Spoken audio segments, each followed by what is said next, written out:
कान्ताय कल्याणनिधये निधयेत्तिनाम् श्रीवेङ्कटनिवासाय श्रीनिवासाय मङ्गलम् लक्ष्मी सविभ्रमालोकसुभ्रूविभ्रमचक्षुषे चक्षुषे सर्वलोकानां वेङ्कटेशाय मङ्गलम् श्रीवेङ्कटाद्रिशृङ्गाग्रमङ्गलाभरणाङ्ग्रये मङ्गलानां निवासाय श्रीनिवासाय मङ्गलम्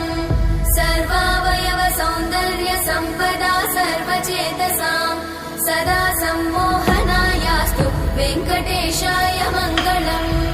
नित्याय निरवध्याय सत्यानन्दचिदात्मने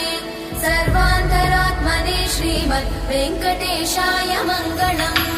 स्वतः सर्वविदे सर्वशक्तये सर्वशेषिने सुलभाय सुशीलाय वेङ्कटेशाय मङ्गलम्